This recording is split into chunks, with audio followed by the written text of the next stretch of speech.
Paano kung yung crush mo ay may boyfriend na pala? Ay, totoo to, no? Totoo yan, di ba? Parang may alam kayo, Talagang kami magkakasama dati. Hashtag paghihintay. Wow! So, pinagdadasal mo na maghiwalay sila. Siyempre, kaya kayo. Sino yun? Gusto ko talaga. Hindi kami.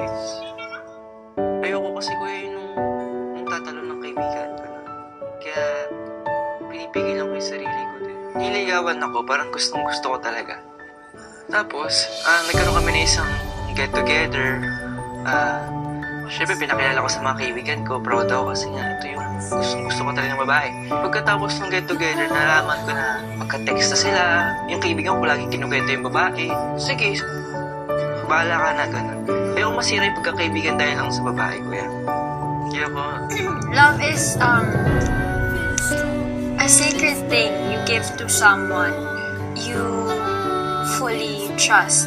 I mean, you give not your all, but your best for that person. Sa mga karanasan mo pa sa pag-ibig, hindi mo pa nakikita ang totoong pag-ibig? Totoong pag-ibig, baka hindi pa po, kuya.